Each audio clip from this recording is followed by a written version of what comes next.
So recording is in progress. Once again, welcome everyone. So good to see you.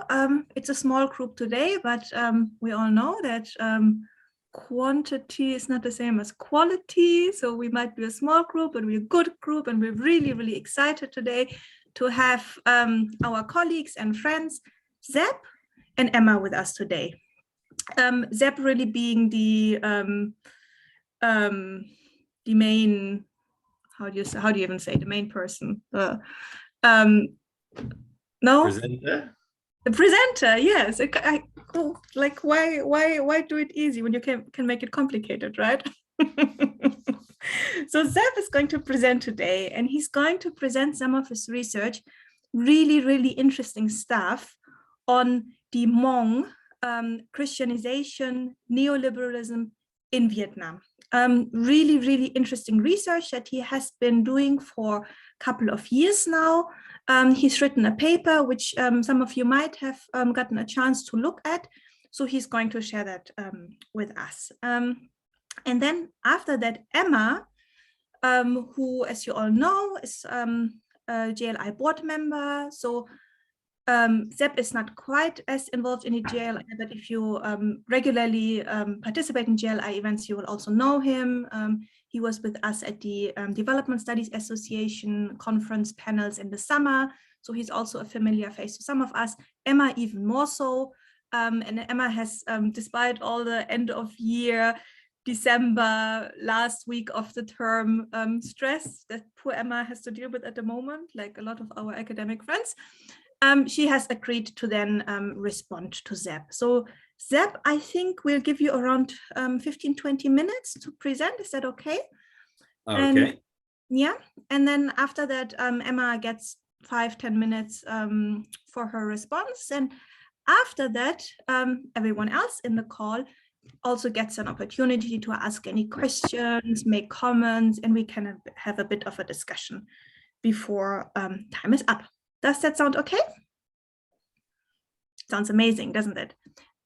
You also all know that if you would like to be the key person in the call one day, the presenter, like Zeb is today, then just be in touch. We're always looking for people who would like to share their research and present a paper or a book or anything else that you might have been working on. So just be in touch, email Rima or Olivia or me. And with that, Zeb, over to you. Okay, thank you for that, Jennifer. I'm just going to try and share my screen. Can people see that? Can people see my slides? Yeah, good, great. I'll just try and make it full screen. We've got a bit of text later. No, that's covering up my notes. Never mind, you'll have to do with that. Can everyone still see it? We can't see the notes, Zeb. We can only see the slide. Okay, great. So yes, my paper has got a very long, convoluted name: Hmong Christianization, the Will to Improve, and the Question of Neoliberalism in Vietnam's Highlands. This was based on my PhD work, which I did pre-COVID.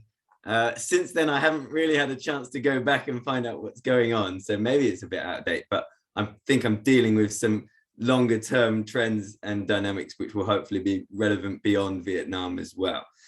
So just to quickly contextualize, for those of you who aren't familiar with Vietnam, so let's go on to, wait, what's going on here?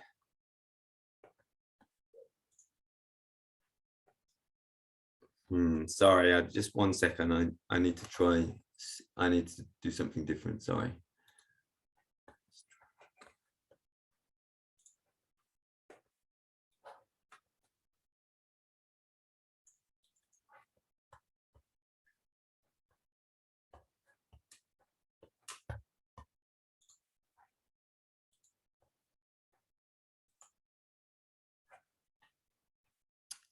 Okay, and again, yes.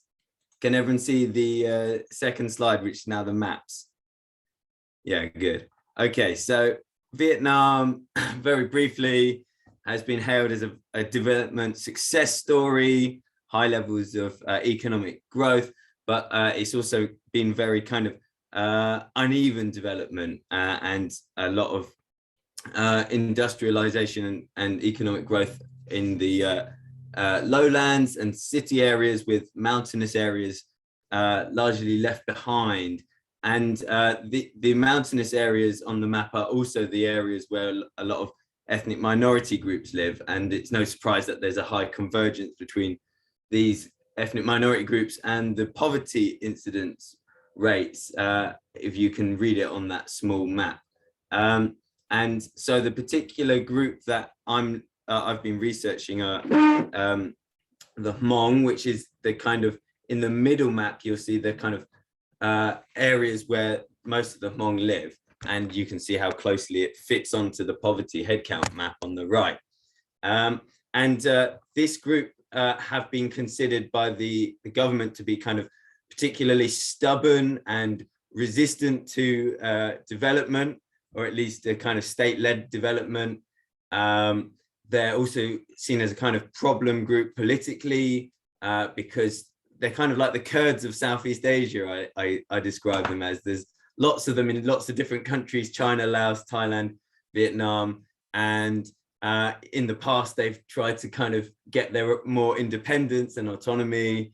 A lot of them teamed up with the Americans during the Cold War. That didn't go down very well afterwards. So you've got this kind of problem group who have the highest poverty ratings and the lowest education levels in Vietnam. And over the past 30 years, there's been a surprising new trend as hundreds of thousands of Hmong people have converted to evangelical Protestant Christianity. And this kind of, I don't have time to tell the story of it per se, or go into the reasons why. I'm looking more at the kind of the story after conversion and what's been happening in Hmong society and relationships with the state since then. So the paper that I've written here, I try to engage with the kind of quite prominent theme within religion and development literature about neoliberalism and kind of these new Pentecostal expressions of Christianity, and how some academics have posited a new updated elective affinity between Pentecostalism and neoliberalism in a kind of similar way, or perhaps a completely different way, to Weber's idea of the Protestant work ethic and early European capitalism. So in this, I kind of quote Komarov and Komarov as the kind of founders of this kind of strand of literature. We see these neo-Protestant movements which focus heavily on things like prosperity theology, the importance of like material blessings in this world, as a response to the perception of an epochal shift in the constitution of the lived world. And here the Komarovs are really getting at the kind of radical uncertainty which have been brought around by neoliberal economic liberalizations in many parts of the developing world.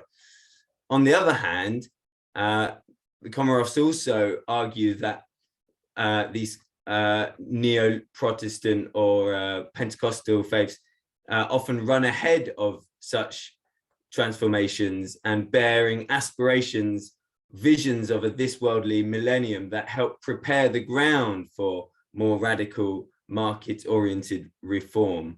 There's a lot of more to be said about this, which I don't really have time to. But when I'm talking about neoliberalism here, I'm conceptualizing neoliberalism as a form of governmentality which it's kind of instilling technologies of the self, or certain disciplines and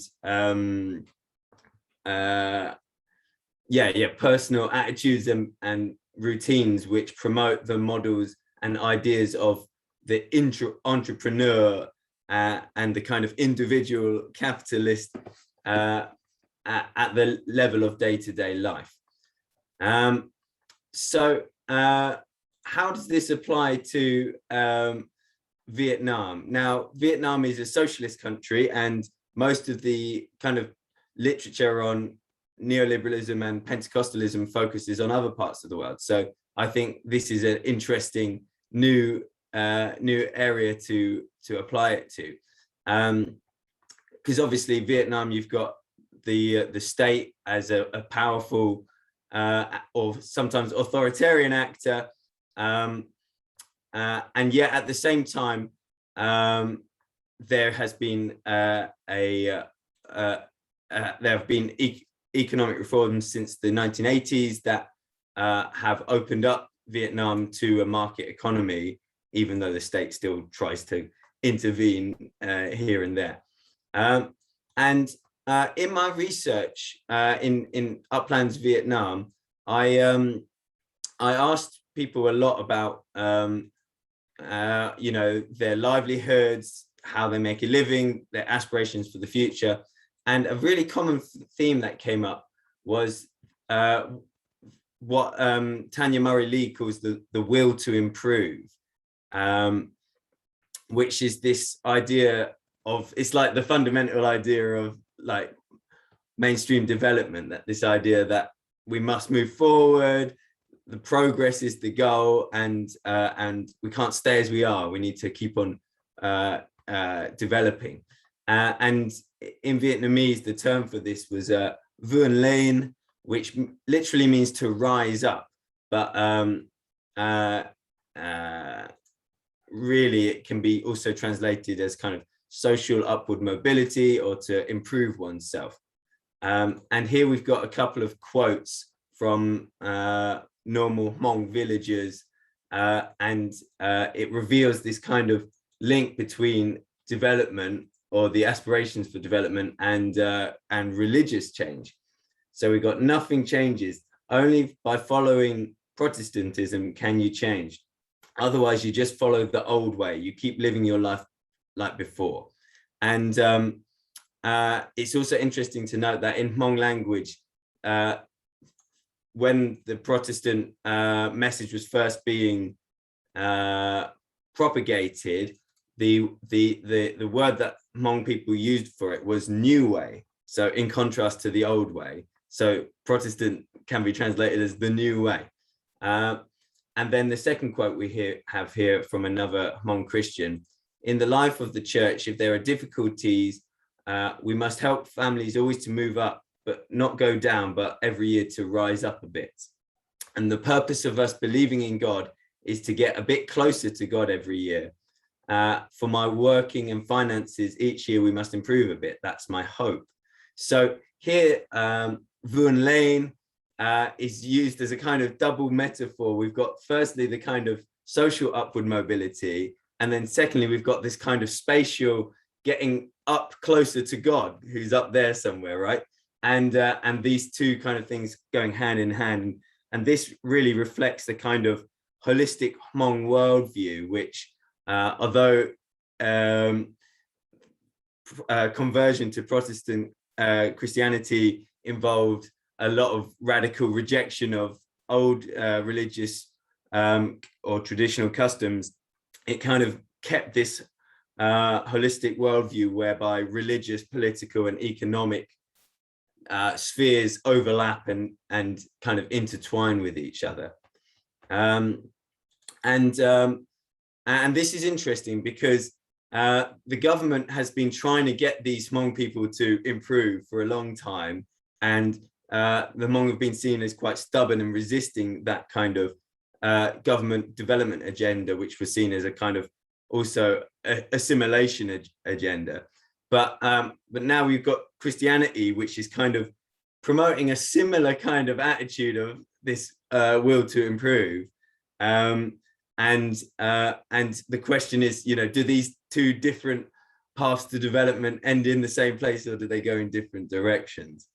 Now, I'll just cover this bit briefly. There's a part in the paper where I look at how local people understand the means to development, so how they can vun lane, how they can rise up. And there were kind of four main themes, one being material assets, land, you know, obviously, finances, then diligence or hard work, connections or as in connections in society, similar to the kind of Guangxi Chinese term. Guan He is the Vietnamese version. And then the fourth one is this idea of being able to calculate, which was a bit like education, but a bit further beyond merely just knowing things. Calculativity was seen as this kind of ability that you could learn through university, but could also be learned in church, as it seemed to be. And it enabled those who were kind of enlightened to see opportunities for investing or doing business that other people found very complicated or afraid of. And it was also seen as something that the ethnic Vietnamese majority were a lot more calculative and cunning than the Hmong people traditionally. After that, the paper moved into a kind of in-depth case study of one of my fieldwork sites, which I spent several weeks living at. And this village in a very kind of remote area of Lai Chau province, over the space of 10 years has kind of been transformed from a impoverished backwater to one of probably the kind of richest Hmong village in all of Northwest Vietnam. And now, you know, if I gave you the real name, you could find lots of tourist websites about it, encouraging you to go and visit. But really, there were kind of a lot of factors that contributed to Ban Thach village's success. And the pastor, who had been trained in Hanoi and came back to his village, played a big role as a kind of development elite, development broker, a political broker. He would be able to kind of use his external connections to encourage tourists to come, bring in different crops, and he taught his congregation how to make the most of these opportunities. And recently, local authorities have been paying homage to this village and writing news articles about it, and they've been praised for kind of getting on with development themselves and not waiting for the state to help them. So this is interesting that the government is kind of pushing this get on with it yourself agenda, which kind of strikes to a lot of neoliberal overtones, if you're familiar with that kind of approach to governance.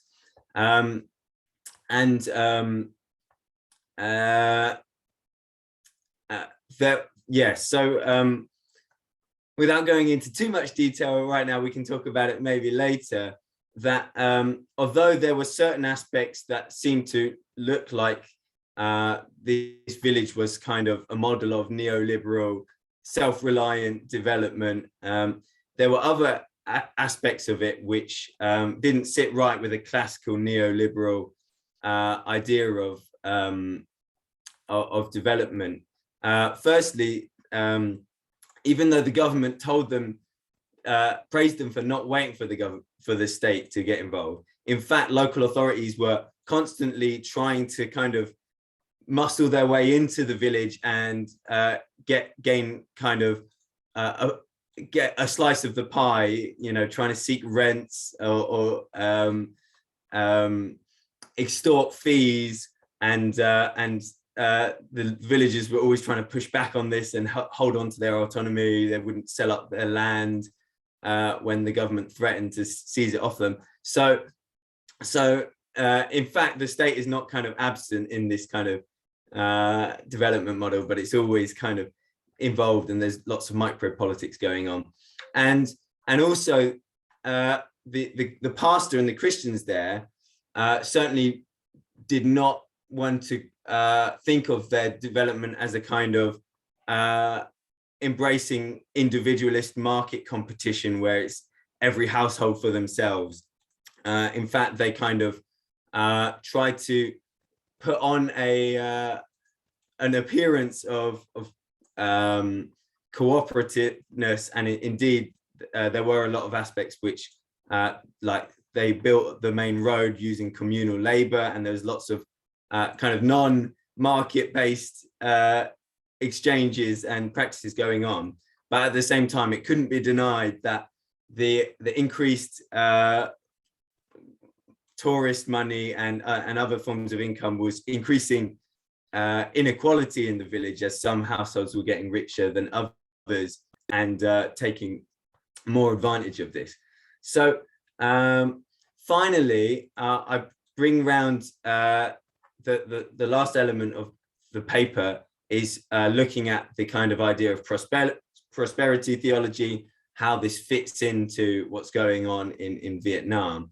And if you asked Christians, they were not your kind of classical, typical Pentecostal prosperity proponents. They understood God's blessing as giving them understanding and wisdom so that they can make better decisions. In this quote, he says, "It's not like I believe in God and pray for God to give me something and he'll just drop it from the sky." Nevertheless, Christians in Ban Tak village claimed that they took more risks in business because they had God to put their faith in, and non-Christians were kind of, it was about 75% Christian in this village, and non-Christians were slightly excluded from some of the church development activities. And then just down the road from Ban Tak, you had another Christian village, which had been Christians for 20, 30 years, but who were still incredibly poor. No one was visiting them for tourism. And the local pastor there was getting very frustrated, and he blamed his congregation's lack of spirituality or piousness because he thought that they weren't attending church enough, they weren't cutting out their kind of gambling habits or alcoholism, and that's why their village was so much poorer than the one up the road. In fact, it's a lot more complicated than that, and the Ban Tak had, massively benefited from the pastor who had got his training in Hanoi and built up all of these external connections, which the other village just didn't have.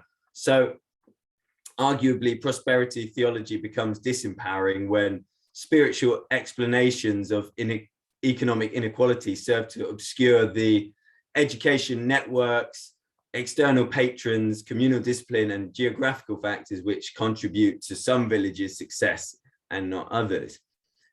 So to conclude, Christianity does not in Vietnam challenge this will to improve, which is so prevalent, I'd say, across Vietnamese society and much of kind of like this development mentality.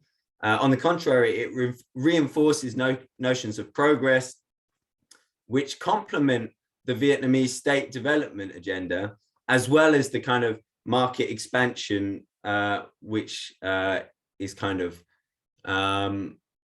becoming more and more prevalent in Vietnam's highlands. However, from the state's perspective, tensions remain between promoting self-development and not letting the Hmong stray too far from the Communist Party's sphere of influence. Now, there's a lot more I'd like to say, but I think that's my time up. So without further ado, I'll hand over to Emma.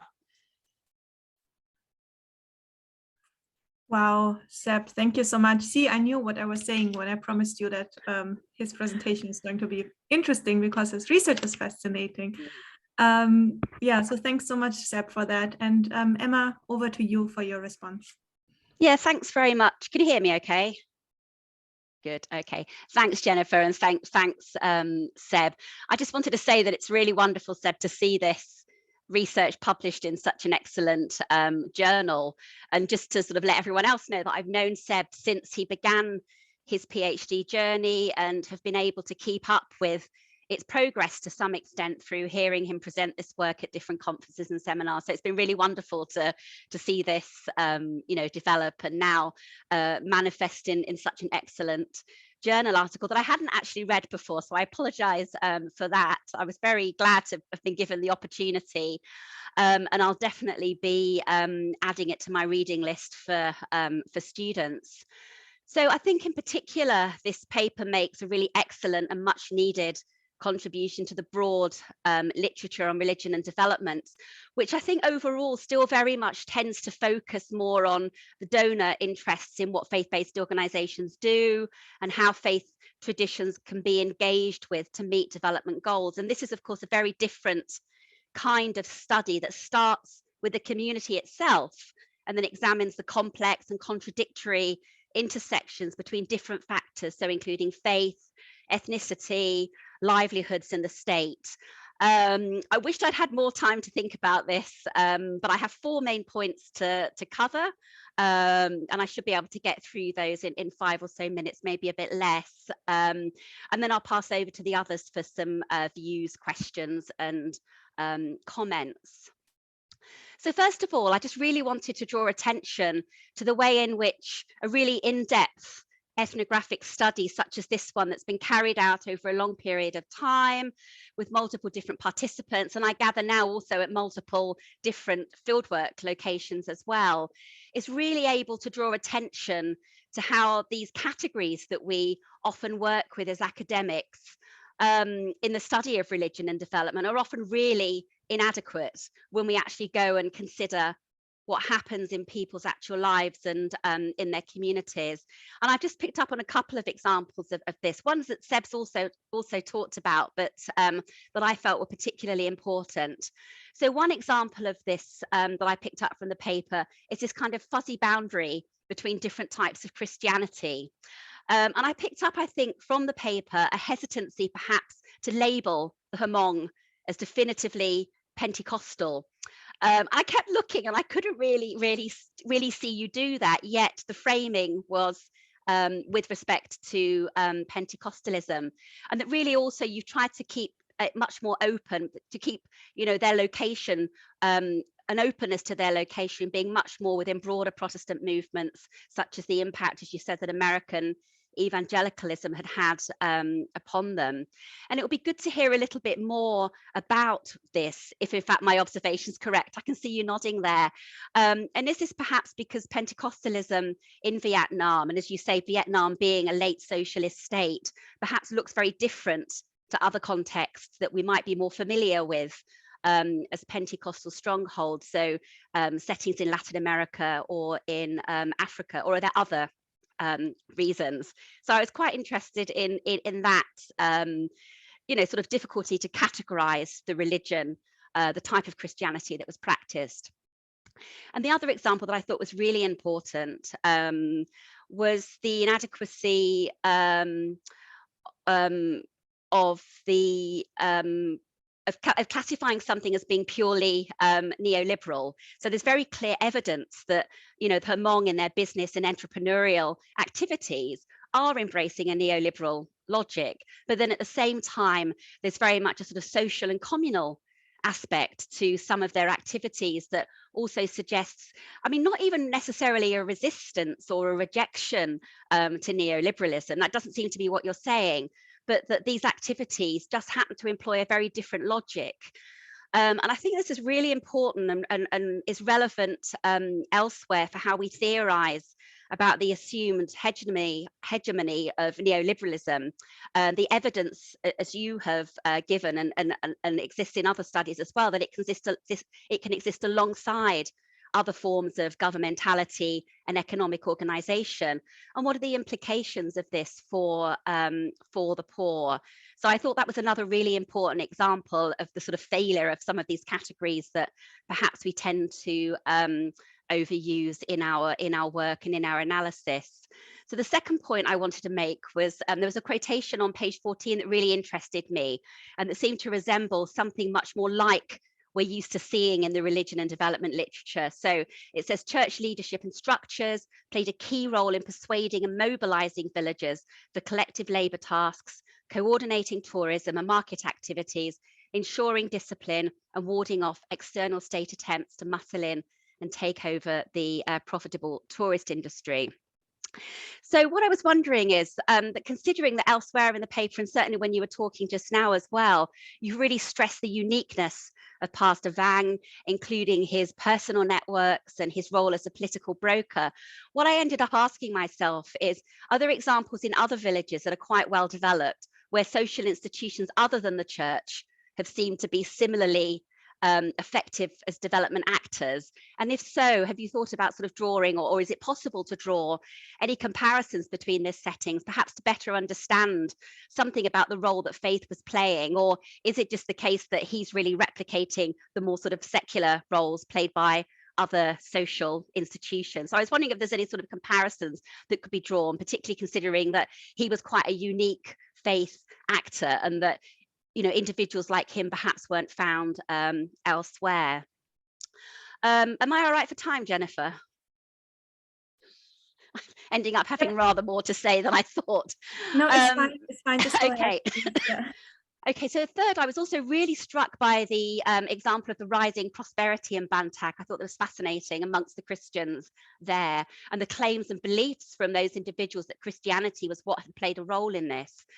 And I suppose I'd like to hear a little bit more about whether this has increased local conversions to Christianity, and also perhaps in what ways this may have had an observable impact on people's behaviours. So, for instance, are people becoming more compliant through becoming more religious, or becoming more religious in order to benefit from increased prosperity? And in particular, I'm sort of wondering, you know, has there at all been a strengthening of, say, of traditional gender roles or conservative gender roles, where these might be seen as necessary or desirable to be the kind of Christian that can benefit from this kind of development?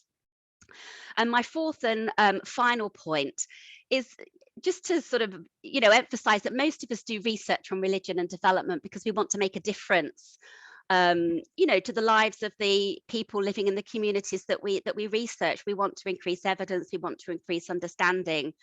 So I want to ask you what you think the messages or lessons are from this research for different external development actors. And of course, you know, there's a number of these. So the state, and, you know, this would require a longer time to discuss, but the state, local and national NGOs and faith-based organisations, international NGOs and FBOs and donors and so on. I mean, what are the main lessons from this research for them? And also, you know, what does this research mean for the Hmong themselves, and what could its impact be for their will to improve projects? So I hope that's been some useful reflections. I've tried to raise some questions that maybe we can discuss. I wish I'd had a bit longer, and I could have, you know, I could have thought of a lot more to say. It's a fascinating paper, you know, and intersects so well with things that have already been written, but really pushes on a lot of the debates and analysis that we're already seeing. So thanks, Seb. Thank you. Great. Thank you so much, Emma. Wow, that's quite a long list of comments and questions, Seb, for you to consider. No pressure. But I guess that's what you get when you have someone like Emma reading a paper written by someone like Seb. It's just, yeah, it's great. I like it. Seb, feel free to deal with the comments and questions as you see fit. Address all of them. If you feel like it, just pick one or two.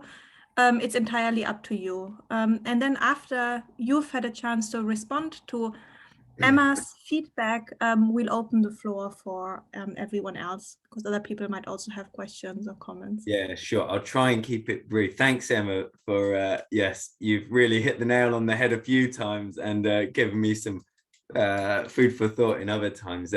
Yeah, in terms of like my reluctance to label the kind of the kind of Christianity that we're seeing among the Hmong. Yeah, certainly, like in terms of Pentecostalism, the general idea in Vietnam is that, well, you've only got a few officially recognized churches, but all of them are increasingly becoming kind of Pentecostalized. So there's like, none of them are officially Pentecostal. They're evangelical or Baptist or whatever. But in fact, on the ground, to more or less degrees, they're getting influenced a lot by Pentecostal ideas from Korea. A lot of South Korean missionaries now in Vietnam having a great time. The Vietnamese government are much more permissive of Korean missionaries than Western missionaries. And at the same time, I could see this kind of these links with the Pentecostal and neoliberal literature. So that's why I really framed this paper in terms of that. But yeah, if you ask them, they'll just say they're Christian. They won't say they're Pentecostal.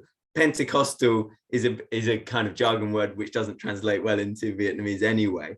But you know, on the ground, it's kind of everywhere, and yet not kind of anywhere as pervasive as you'd see in other places. I think it's a kind of something that's thrown into the mix. In terms of like moving on to then like the kind of influence of prosperity and whether that was a kind of rationale for conversion. So the kind of mass Christian conversions among the Hmong happened in the late 80s and 90s, basically. And this was before Pentecostalism had spread to Vietnam. So it wasn't part of the big kind of conversion waves that we saw. And in fact, these days, it seems like the kind of Christian and non-Christian communities are more set in stone, and there's not as much conversion happening or kind of deconversion as there were in the kind of late 20th century.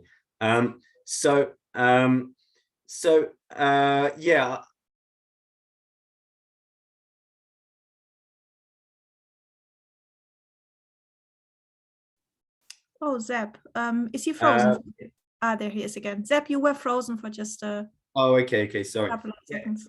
Whenever you talk to Vietnamese Hmong pastors, they always complain that no one tithes. They don't get enough tithes to pay for their salary, so they always have to do these extra jobs and stuff. So it would appear, well, of course, like there is still a very poor base population, but it doesn't appear like people are taking the whole kind of tithing that seriously. Although some pastors would try and kind of force that agenda. Is this something that so in a sense Pastor Vang is quite special, but in another sense he's more kind of like extreme ideal model of what a lot of Hmong pastors are doing when they go outside of the village and get education at a theology school in Hanoi or China or something. So he's special but not unique, and in other case study sites Christian pastors were attempting to do the similar kind of development broker role to greater or lesser degrees of success. Outside of that kind of Christian route to development, you've got traditional Hmong leaders who some of them have made kind of alliances with the government for a long time. And so even though there's this perception of the kind of stubborn Hmong resistant to development, that's only like half, well, it's definitely no more than half true. And a lot of Hmong people have kind of towed the party line in order to kind of get the kind of inside track to development. And outside of that, really, I'm not sure. It's interesting. Like this kind of new Christian leader is quite a new phenomenon, which isn't really replicated among the kind of more traditional Hmong societies that I saw, other than the ones which were kind of connected into the state development agenda. And you're absolutely right about this kind of fuzzy engagement with neoliberal rationalities, but kind of combining it in with your other pre-existing sensibilities of how to do business or get along with people. And I think Hefner sums it up nicely by saying that, I've got a quote which says that there are the different interactions of capitalist or neoliberal rationalizations with religious revitalization do not always result in this hyper individualized subjectivity that is highlighted in so much recent scholarship. So he made that statement in 2017, but he didn't give any evidence for it. So I was like, I can help you out here, Hefner. Anyway, I hope he reads it. And I think I'll leave it at that, because in terms of the lessons for external development actors, I think I would love to hear other people's ideas on this, because I haven't really got that far yet. But thanks again for your comments, Emma. Great, thank you so much, Seb. And yeah, we'll open the floor then to other people's comments or questions. We have another 15 minutes. So during these 15 minutes, Zeb is all yours.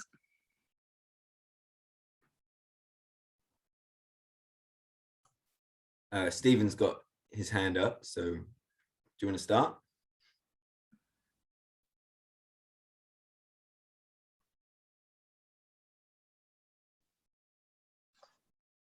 Yeah, thanks, Zeb. We're going to have a whole separate conversation off of the webinar to talk about this. So I'm just super excited about what you were doing. I looked at something similar here in Kenya, looking at religious pedagogies of political socialization. So wasn't necessarily looking at a neoliberal order, but I would love to talk to you about, friends that I know that are evangelical missionaries in Vietnam, working for like Disciple Nations Alliance, this whole idea of a dominion theology that we can save the world via, a Christian sort of theology and so forth. And this is also driving a lot of, I think, the religious right in the US. So I think there's so much space in this, sort of area of understanding how does that theology drive an understanding. If Jesus is going to save you from COVID, fundamentally, you've changed the whole paradigm that people are working from and so forth. So I think let's just find a time to chat sometime separately, and would love to actually see, because these groups that I work with or have interacted with, Youth with a Mission, Disciple Nations Alliance, Tier Fund, these sort of entities that are doing all this work from a certain Christian theological transformational change paradigm, when I ask them, I want to see all of your evaluations, I want to see all your research, I want to see all the evidence, and it's this big, like zero. So your research, I think, is a great place of beginning to dive into that space. And if anyone in this room has studies that have been done at that sort of, impact studies, please let me know. Would love to know where they are. Thanks for your comments, Stephen. Yes. So, I mean, I'm also aware of that kind of evangelical missionary activity happening in Vietnam more generally. In the Highlands, that everything just takes a little longer to kind of reach them. So most Hmong people will not have had direct contact with Western missionaries, but they'll have got their kind of they'll inherit some of these kind of right-wing political views from, say, Korean missionaries again. When one Hmong pastor I was talking to was saying, well, obviously all Christians are anti-communist to start with because the government doesn't like them. So that's your base point. But then he was saying how, like, the difference between North Korea and South Korea was because South Korea became Christian and North Korea became communist, and look what happened, kind of thing. So they get that kind of, they inherit some of that, not uncritically. But the crucial thing, I think, is that this kind of dominion theology, as you call it, isn't just kind of, stuck like a new thing, but it's transposed onto these pre-existing Hmong worldviews, which are already very holistic and see, like, what you do in your religious life will definitely affect your economic and political, spheres. And so there, in some ways, there's some quite catalytic combinations there, but it's not just kind of, they're not just following what the Americans or even the Koreans are doing. There's kind of unique local dynamics going on.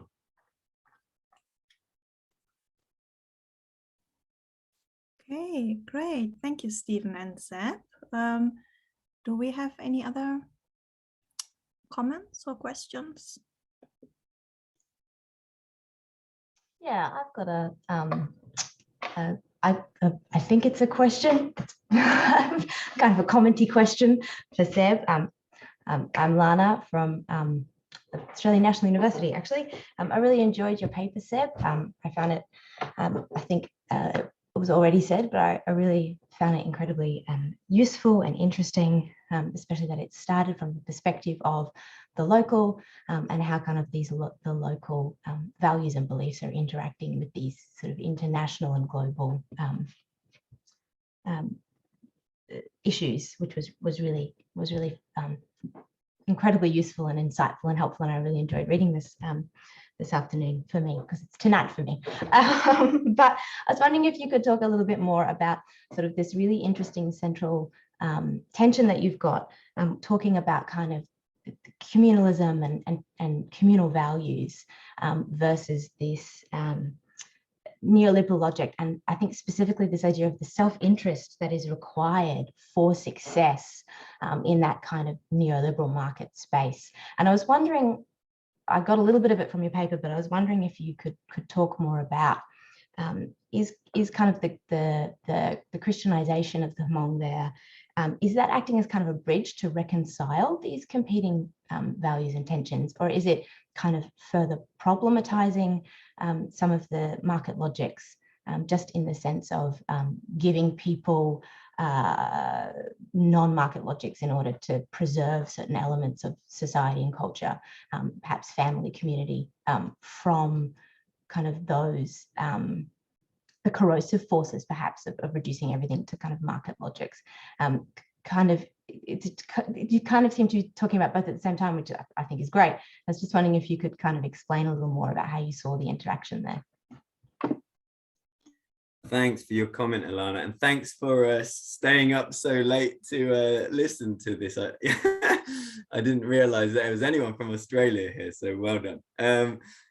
Yeah, that's really interesting. And the question of how Christianity reconciles or doesn't reconcile like pre-existing communal mentalities with kind of the kind of self-interest agenda that's brought on with expanding marketization. And that's the thing I should have said in the context, that like this last 30 years has also seen these villages not only transform religiously, but also economically, as 30 years ago, 90% of these Hmong people were subsistence or semi-subsistence farmers.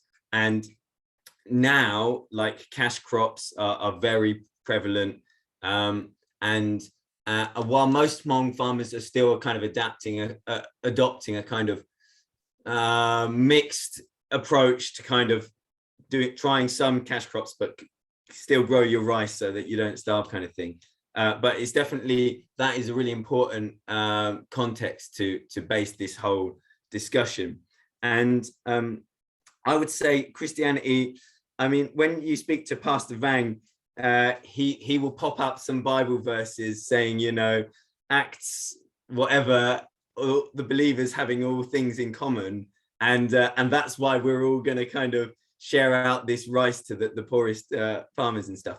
But like, they probably would have done that before they were Christians anyway. So, you know, so sometimes it's kind of like a new religious language to an existing practice. Interestingly, and I say it a bit in the paper, but I didn't have time to talk about it there. The pastor also talked about this idea of like a community. He believed in like the competitive market logic in some respects, but then he also kind of wanted to do it on a communal level. So he wanted to kind of get his whole village in on this tourism agenda, and he said other villages should look at what their unique selling point is, you know, what is their what's the phrase, you know, comparative advantage or whatever. And so in his mind, it was still it was not an individualistic thing at all. But then he'd had a lot of time to think about these issues. You know, he was he was a trained pastor. For normal, you know, non-elite Christians, they just saw, I think it was a case of Christianity is more along the lines of encouraging them to go down the kind of business market route than what they would be used to beforehand. And so when I was in this village, we interviewed one non-Christian household, and they were saying how there was some land that they didn't use because it was too dry for rice planting. And my interpreter, who was Christian, suddenly stopped and started advising them about what they need to do with this land and grow some ginger or something like that. And then afterwards she said, oh yeah, these people don't go to our church development meetings. You know, if they had, they'd have been encouraged to take this business risk a long time ago. And so yeah, I see it as very uneasy combinations of like market and communal logics, but they don't necessarily see it like that way. Like I constantly asked people, you know, but who's making all the money? Where are all of the tourists going? Are they going to the pastor's holiday home and the village elder's holiday home and then one other rich person in the village? Oh, so they're getting richer. Oh, no, we're all in it together. You know, we all benefit. I sell the chicken to them when they want to have dinner and this kind of thing. And so there was this kind of denial of the kind of increasing inequality. So yeah, it's a messy one, but yeah, at least on the surface, some people seem to be able to reconcile it quite well. And yeah, a limitation of my research is it was over this period when things were just kind of taking off. It was a really interesting time because tourism was just blooming, and you had like, we could see like from the start, like when they started the market, the people went up to the pastor and said, well, I don't know, what do you do at a market? And he says, just take everything that you've got spare of from your house and stick it on a stall. And everyone does that. And then they make the market happen from scratch. But I'd be really interested to see a couple of years down the line when, as I imagine, inequality grows a lot bigger, and then we'll see what people make of it. Great, thank you so much, Zeb. I am noticing the time. Unfortunately, we only have a minute left. I feel a bit like what Emma was saying before. I could just stay in this call for another couple of hours and listen to what Zeb and everyone else here has to say. Fascinating stuff, fascinating research. I told you so in the beginning. Yeah, but unfortunately, time is up, and I'm sure everyone has other things planned for the day. So I really don't want to keep you any longer. Massive thank you, especially to Zeb for taking the time and speak with us about his research, to Emma for taking the time to give such detailed and thoughtful feedback.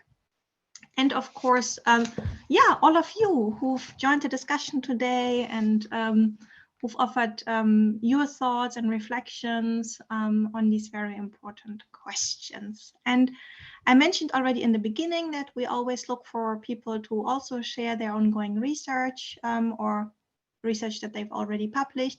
So please be in touch if that's something you're interested in, or maybe you have suggestions for people who could share something interesting related to development, humanitarianism, and religion.